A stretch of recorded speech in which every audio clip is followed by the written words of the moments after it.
नमस्कार साथियों, हमारे YouTube channel Rajdeep study centre में आप सभी का पुनः स्वागत है।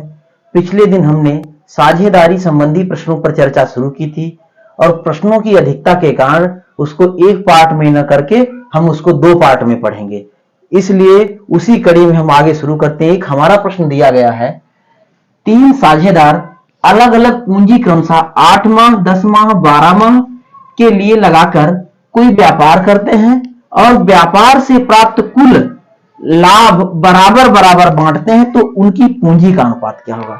जब कभी भी अलग अलग समय दिए हो और किसी भी व्यापार में समय अलग अलग हो और लाभ को बराबर बांटते हो और उनकी पूंजियों का अनुपात ज्ञात करना हो, तो जो हमारा समय दिया होता है, समय के अनुपात को रिवर्स करके उनका अनुपात ज्ञात कर लेते हैं, वो हमारी पूंजियों का अनुपात ज्ञात होगा। तो तीनों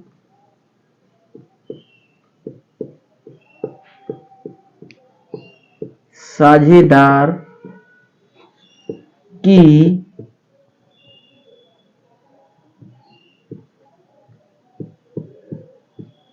पूंजियों का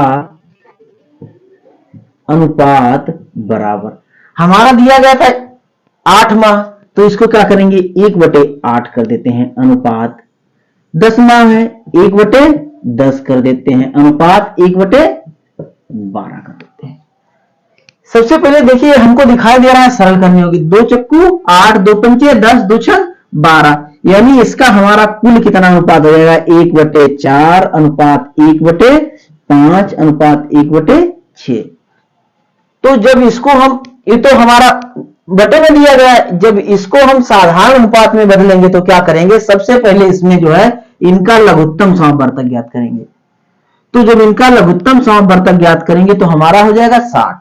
तो इनका लघुत्तम समापवर्तक क्या हो गया, 60 हो गया। अब क्या करेंगे, इनको लघुत्तम समापवर्तक से गुणा कर देंगे, तो 60 गुणे 1/4 अनुपात 60 गुणे 1/5 अनुपात 60 गुणे 1/6। देखिए इसको काट देते हैं, 4 एकन 4 पंचे 20, 5 एकन 5 दूनी 10, 6 दशमलव 7, यानी हमारा अनुपात कितना बचेगा, 15 अनुपात 12 अनुपात 10।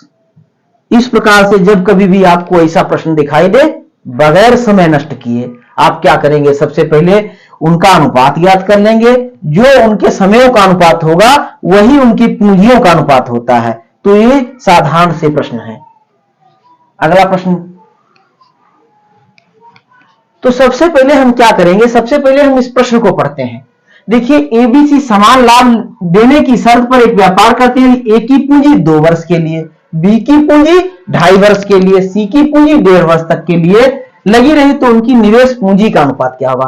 क्योंकि हमको यहां समयों का अनुपात दिया गया है, तो पूंजी का अनुपात, तो उनकी पूंजियों का अनुपात आराम से ज्ञात कर लेंगे। तो क्या करेंगे, ए बी सी की निवेश पूंजी का अनुपात बराबर, ये हमारा कितना दिया गया है, 2 वर्ष दिया गया है, तो इसको 1/2 कर देते हैं अनुपात। ये किया दिया गया, बी की पूंजी 2.5 वर्ष के लिए है, तो 2 दूना 4 1 5, यानी 1/5/2 कर देंगे अनुपात।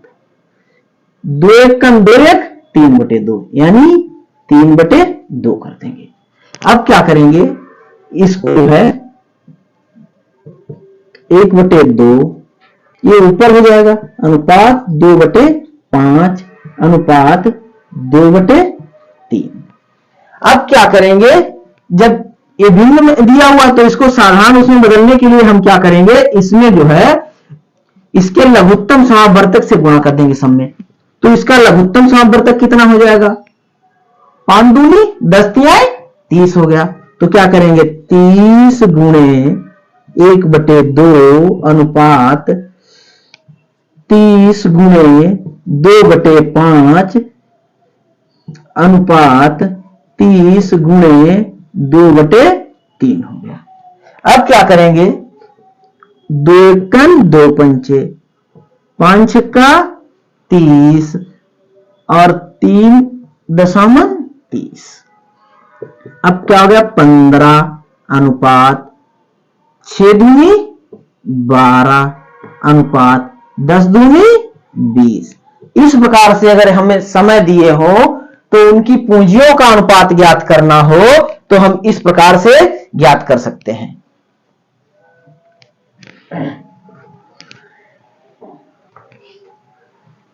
सबसे पहले जब कभी भी हमें उनकी पूंजियों का अनुपात दिया हो और उनके समयों का अनुपात ज्ञात करना हो तो क्या करेंगे, उनकी पूंजियों के अनुपात को रिवर्स करके, उल्टा करके और उनके समयों का अनुपात ज्ञात सकते हैं।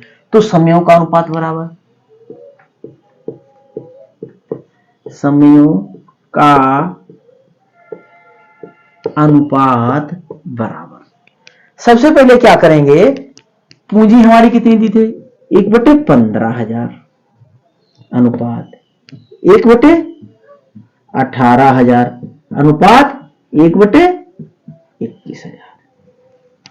तो सबसे पहले क्या करेंगे, जब इसका अनुपात हम ज्ञात करेंगे, देखिए ए 3 पचे 15, तिछाक रुकिए सॉरी 1/5 अनुपात 1/6 अनुपात 1/7 हो गया। 0 काट देंगे, 3 पचे 15, 3 छक्का 18, 3 सत्ते 21।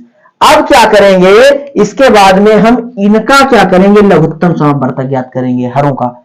जब हरों का लघुत्तम समावर्तक ज्ञात करेंगे, 5 छक्का 30 और 3 सत्ते 21 यानी 210 गुणे 1/5 अनुपात 210 गुणे 1/6 अनुपात 210 गुणे 1/7।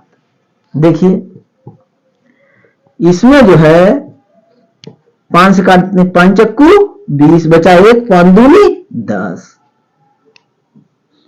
6 तिहाई 18, बचे कितने हमारे 3 और 6 पंचे 30 और उसके बाद में 7 तिहाई 21, 40 अनुपात कितना हो गया 35 अनुपात 30। इस प्रकार से क्या करेंगे, हमारा ये सवाल लग गया। अगला प्रश्न देखते हैं।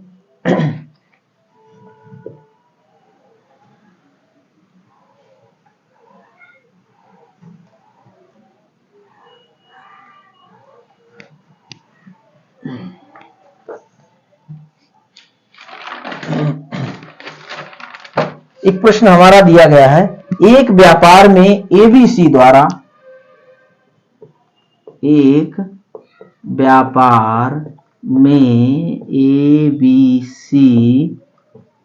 द्वारा एबीसी द्वारा निवेशित की गई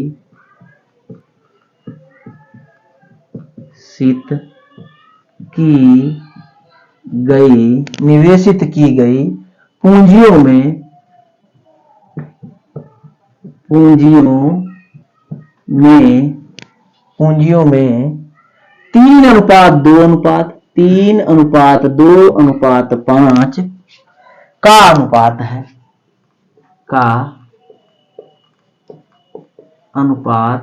है।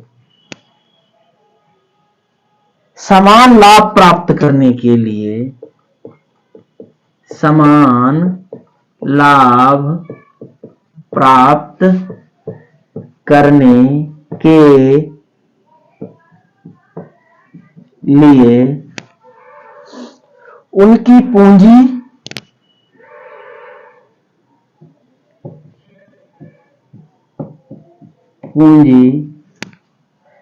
किस अनुपात में लगानी पड़ेगी,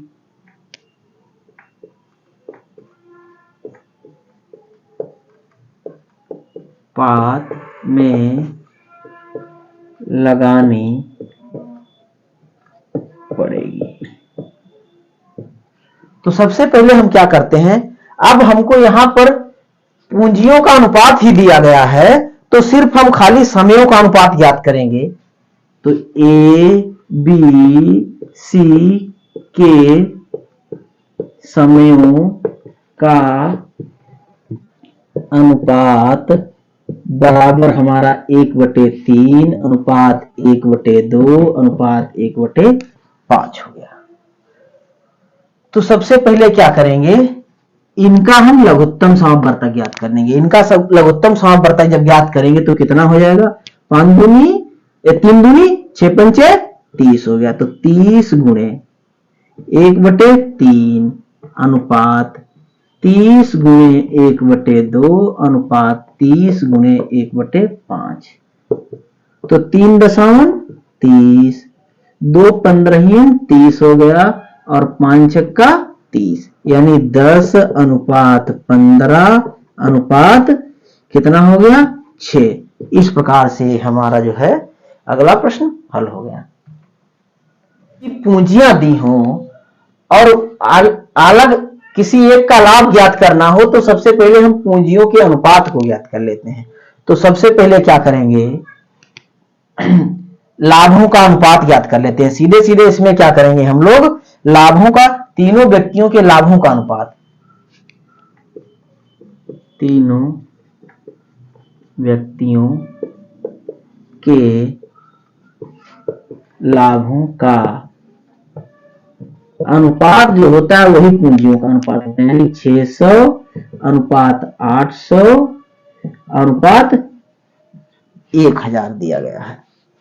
अब क्या करेंगे, इसका 2 0 2 0 2 0 कट जाएगा, यानी 2 तिहाई 6 2 चक्कू 8 2 पंचे 10, यानी अनुपात इनका कितना हो गया, 3 अनुपात 4 अनुपात 5 हो गया। फिर इनका क्या करेंगे, हम अनुपाती योग ज्ञात कर लेंगे।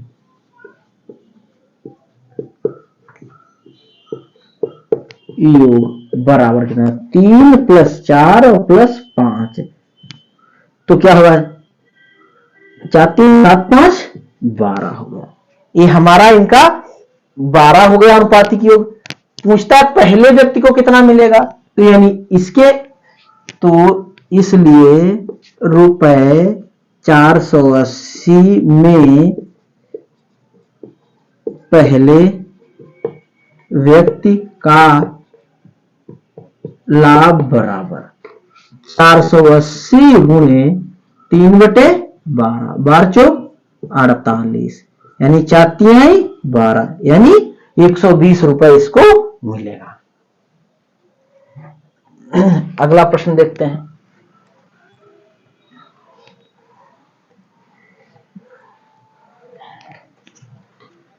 अगला एक प्रश्न हमारा दिया गया है, दो साझेदार एक व्यवसाय में, दो साझेदार एक व्यवसाय में, दो साझेदार एक व्यवसाय में क्रमशः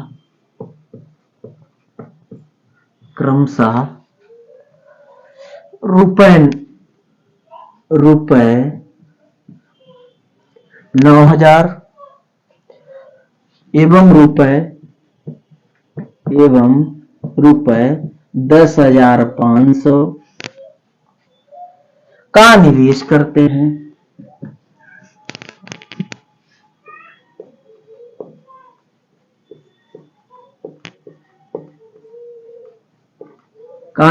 करते हैं।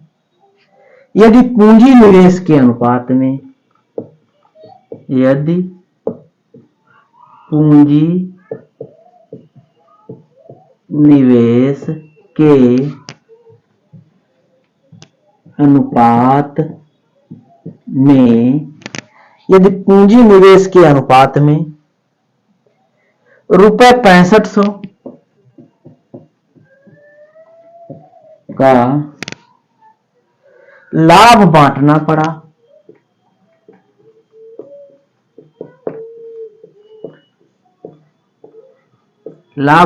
पड़ा, तो द्वितीय साझेदार को मिलेगा, तो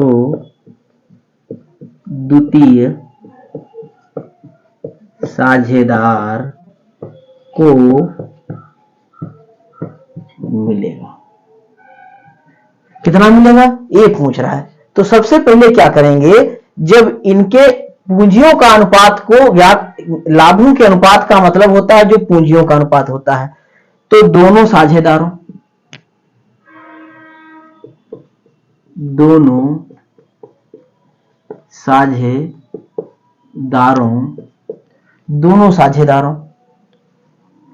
के लाभों का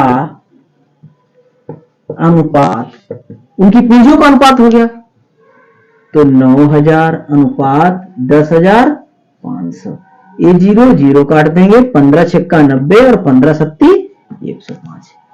अब इनका अनुपाती योग ज्ञात कर लेते हैं। अनुपाती योग बराबर, अनुपाती योग हमारा होगा 6 प्लस 7 बराबर ये 13 हो गया। अब क्या करेंगे, इसमें हमको द्वितीय साझेदार को कितना मिलेगा, इसलिए ₹6500 में द्वितीय साझेदार को मिलेगा, कितना मिलेगा, 6500 गुणे द्वितीय साझेदार की बात कर रही है तो 7 बटे कितना हो जाएगा, ये हमारा इसका 13 था, 13 पचे 65, यानी कितना हो जाएगा 5 सत्ते 3500। तो ₹3500 जो है हमारा द्वितीय साझेदार को ₹3500 मिलेगा। इस प्रकार हम लोगों ने इस चैप्टर में देखा कि मतलब कुछ जितने भी प्रकार के प्रश्न से सब में करीब एक एक प्रकार के 2-2 क्वेश्चन हम लोगों ने सॉल्व किए, और इस प्रकार से ये चैप्टर बहुत बड़ा नहीं है लेकिन छोटा ही चैप्टर है, लेकिन परीक्षा की दृष्टि से कभी कभी सवाल जब पूछे जाते हैं इसलिए हम लोगों ने इस चैप्टर पर चर्चा की। और आप लोगों को कहीं भी ऐसा नहीं दिखाई दिया होगा कि आपको कोई चैप्टर में कठिनाई दिखाई दी। यदि आपको कोई भी कठिनाई दिखाई देती है तो आप हमको पर्सनल रूप से कमेंट कर सकते हैं या हमारे मेल पे मेल भेज सकते हैं, और यदि आपको कोई भी अच्छे प्रकार से इस प्रश्न को आप हल कर सकते हैं तो उसका सॉल्यूशन भी आप हमें भेज सकते हैं।